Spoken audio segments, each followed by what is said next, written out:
Assalamualaikum warahmatullahi wabarakatuh.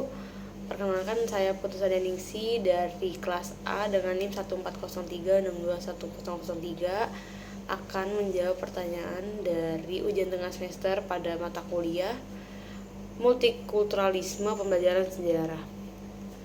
Untuk yang pertama, definisi multikulturalisme baik sebagai kondisi sosial maupun kebijakan. Berawal dari pengertian multikulturalisme dulu, multikulturalisme ini yaitu menjelaskan pandangan tentang ragam kehidupan dunia, bagaimana kebijakan kebudayaan ini menekankan penerimaan adanya keberagaman, kebinekaan, pluralitas sebagai realitas utama dalam kehidupan masyarakat, menyangkut nilai-nilai sistem sosial budaya dan politik yang mereka anut. Dan multikulturalisme ini mengakui juga adanya perbedaan dan keragaman budaya dengan adanya seperti nilai, adat, suku, bahkan agama di masyarakat. Dan istilah ini juga menjadi satu kesatuan berbagai etnis masyarakat yang berbeda dalam suatu negara. Untuk dari segi kondisi sosial, multikulturalisme ini menggambarkan keberagaman budaya yang menyangkut kehidupan, terutama pada aspek sosial dan politik. Dan masyarakat ini ditandai oleh orang-orang yang memiliki ras, suku, agama, dan budaya dengan hidup bersama dalam satu masyarakat. Nah, dalam menjadi masyarakat multikultural, adanya perbedaan kelompok sosial, kebudayaan, dan suku bangsa ini dihargai dan dijunjung tinggi. Meskipun punya perbedaan dan kesederajatan dan kesetaraan budaya secara baik dijaga secara hukum dan sosial. Untuk segi kebijakan, multikulturalisme ini mengacu pada di mana masyarakat ini memilih untuk merumuskan dan menerapkan kebijakan resmi yang hubungannya dengan supaya masyarakat ini mendapat perlakuan yang adil dan adanya lingkungan yang inklusif dan menghargai keberagaman budaya. Dengan adanya kebijakan ini penting bahwa hak-hak dan eksistensi budaya ini diakui dan dihormati tanpa adanya kesenjangan atau perbedaan hak dan kewajiban. Jadi di antara dua aspek ini adanya keragaman, kebinekaan, dan pluralitas pada multikulturalisme dapat dilihat dari kondisi sosial yang menggambarkan keberagaman dan kebijakan sebagai acuan untuk cara-cara masyarakat merumuskan dan menerapkan kebijakan resmi dengan perlakuan yang adil terhadap budaya yang berbeda. Untuk pertanyaan yang kedua, mengapa multikulturalisme lahir di Kanada sebagai paham baru pada 1970-an?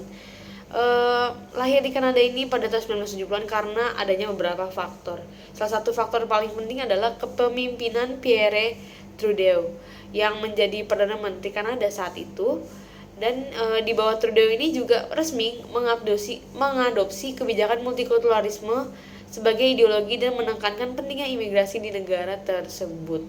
Dan Komisi Negara Kerajaan tentang bilingualisme dan bikulturalisme pada 1960-an juga dianggap sebagai awal mulanya kesadaran politik modern terhadap konsep multikulturalisme. Dan dengan munculnya multikulturalisme pada 1970-an ini, pemerintah Kanada jadi melihat sebagai cara untuk mengakui dan menghormati perbedaan.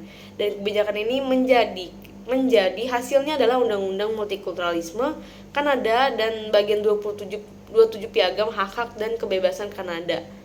Dan pemerintah Kanada menekankan pentingnya sistem penyiaran yang mencerminkan keanekaragaman budaya di negara tersebut.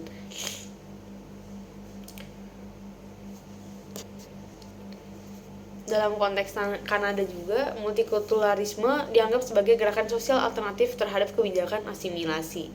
Dan di Kanada ini menjamin setiap warga negara mempertahankan jati diri, bangga terhadap nenek moyangnya, dan dan pemerintah Kanada melihat multikulturalisme sebagai suatu rahmat, anugerah, kekayaan, dan hadiah bagi masyarakatnya.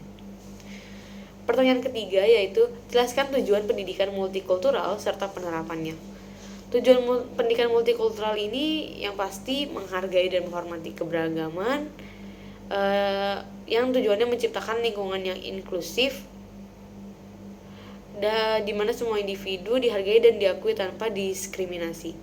Yang kedua, tujuannya itu mengurangi diskriminasi dan ketidakadilan.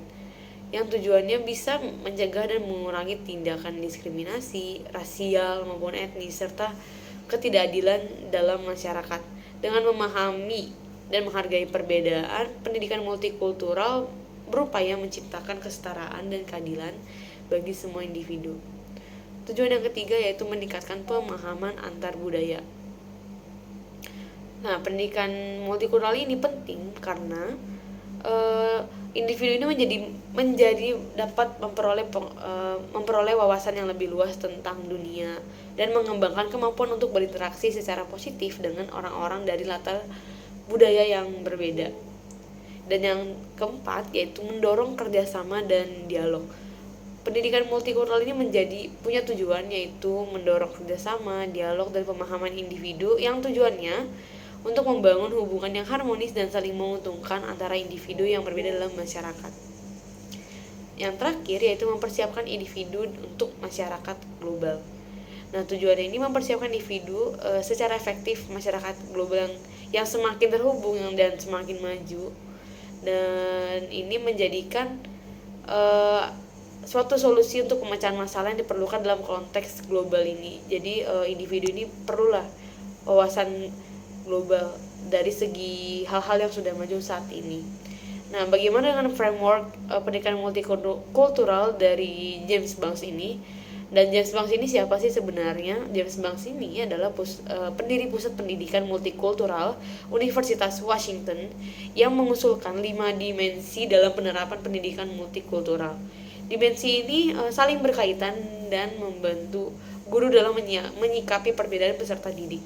Yang pertama dari sisi konten ini guru akan mengajari bagaimana adanya keberagaman budaya dan pengalaman siswa dari perspektif budaya, sejarah, dan kontribusi dari berbagai kelompok etnis dan budaya. Yang kedua dari segi metode pengajaran, guru ini menyampaikan materi dan melibatkan siswa dalam proses pembelajarannya.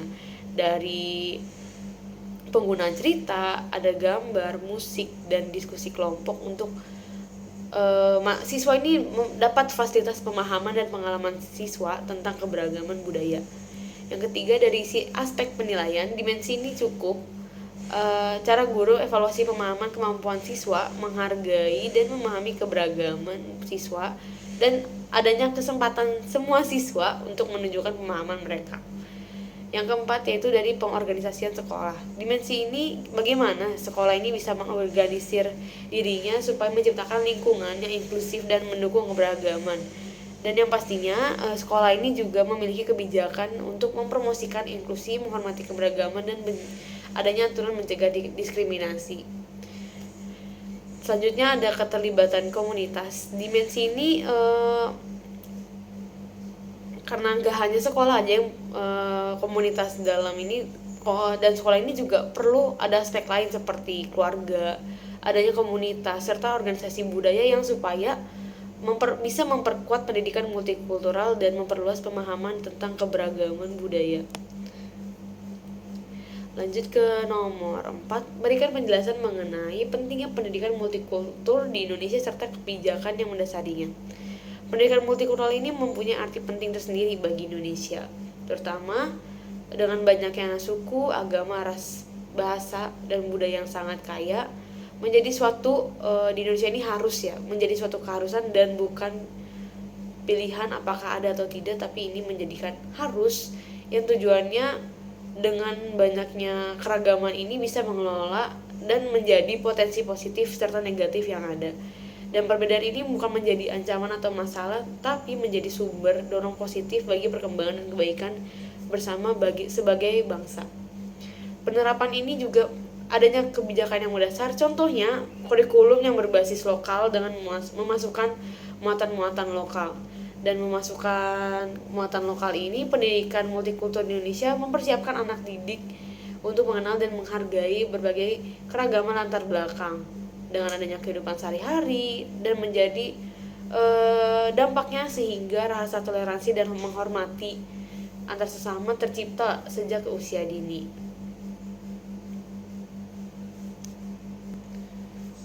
Dan wadah paling pertama untuk anak mengenal multikultur itu adalah sekolah itu sendiri yang menjadi pengalaman pertama sebagai dasaran pendidikan multikultur.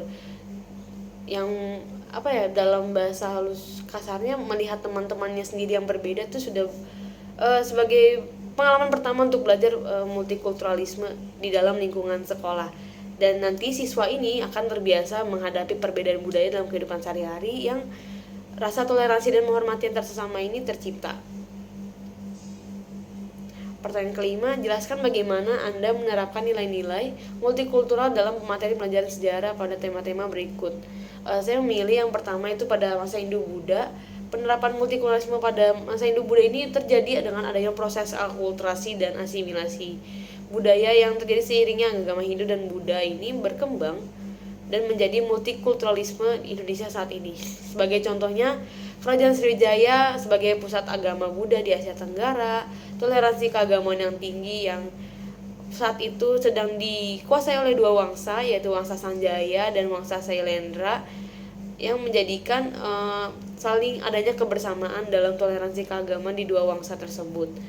Yang ketiga, pada Kerajaan Majapahit, sistem akomodir keberagaman dalam kehidupan bermasyarakatnya, dan lembaga di Kerajaan Majapahit ini mengatur kehidupan beragama seperti Dharma Diaksa, Ring Kasaiwan, dan Dharma Diaksa Ring Kasogatan, yang menunjukkan keseriusan Majapahit dalam akomodir keberagaman rakyatnya yang saat itu punya dua agama walaupun dipimpin oleh agama Hindu saat itu. Dan hal-hal yang bisa dipelajari dari masa Hindu-Buddha ini adalah toleransi agama dalam menghargai keberagaman agama dan membiarkan setiap individu menjalankan keyakinan agamanya, dapat hidup berdampingan meskipun berbeda keyakinan, masyarakat tetap hidup harmonis dan saling menghormati, adanya pembangunan bersama, menjadikan kolaborasi antara pemeluk agama yang berbeda dalam upaya pembangunan dan memperkaya warisan budaya bangsa. Terakhir, pengakuan kepentingan agama lain yang menjadikan saat itu lembaga pemerintah kerajaan bertanggung jawab urusan agama Hindu dan Buddha dan menunjukkan pengakuan dan penghormatan terhadap keberadaan agama minoritas. Selanjutnya, untuk penerapan di sejarah Indonesia masa kolonial.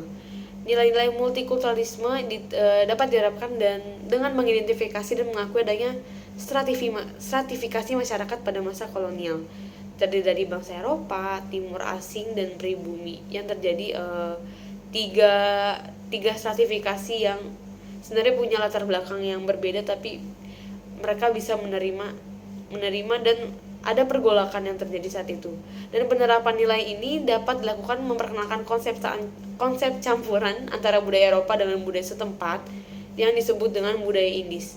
Kehadiran bangsa Eropa ini memberikan dampak positif terhadap perkembangan kehidupan masyarakat Hindia Belanda menjadi lebih modern, termasuk bidang pendidikan. Ya, walaupun saat itu mendapat respon yang beragam dan menunjukkan keberagaman mempengaruhi perkembangan masyarakat pada masa kolonial. Dan penerapan yang dipelajari masa kolonial ini adalah masyarakat ini jadi punya rasa terima gitu terhadap keanekaragaman etnis dan budaya, menerima dan adanya perbedaan balik lagi. Dan masa kolonial ini punya luka karena penjajahan dan menciptakan kebudayaan baru yang disebut budaya Indis. Dan budaya Indis ini jadinya di Indonesia ini bisa merubah budaya lokal, ada akulturasi juga, dan kehidupan aspek kehidupan seperti makanan, arsitektur, dan gaya hidup sehari-hari. Terus setelah itu pemahaman tentang stratifikasi sosial kolonial yang tadi sudah disebutkan, ada Eropa, Timur Asing, dan pribumi, yang menjadi masyarakat ini punya pemahaman tentang dinamika sosial dan interaksi antar budaya saat itu, yang memberikan wawasan tentang interaksi antara berbagai kelompok etnis dan sosial masa kolonial. Yang ketiga, peran keturunan campuran dalam perjuangan nasib pribumi. Keturunan campuran Eropa dan pribumi memiliki peran besar dalam memperjuangkan nasib pribumi meskipun tidak sepenuhnya diterima dari kelompok Eropa maupun pribumi. Tapi dengan multikulturalisme ini, masyarakat terutama di Asia Timur, mereka turut berperan dalam memperjuangkan hak kesetaraan sosial bagi masyarakat pribumi. Selanjutnya, pembelajaran modernisasi melalui pendidikan. Kebijakan politik etnis Belanda ini awalnya buat kepentingan Belanda, tapi memberikan dampak positif untuk perkembangan pendidikan pribumi, yang menjadikan adanya perubahan drastis dalam masyarakat yang melahirkan golongan elit baru yang lahir dari pendidikan modern. Terakhir, adanya pengaruh budaya kolonial dalam masyarakat modern. Meskipun secara politis terdapat penolakan dari kolonialisme Belanda, pengaruh budaya Belanda telah meramaikan multikulturalisme di Indonesia. Pengaruh budaya ini tidak hanya terlihat dalam aspek makanan, tapi juga dalam gaya hidup dan perkembangan masyarakat di kehidupan modern masyarakat. Sekian dari saya untuk menjawab ujian tengah semester pada mata kuliah multikulturalisme pembelajaran sejarah. Terima kasih. Wassalamualaikum warahmatullahi wabarakatuh.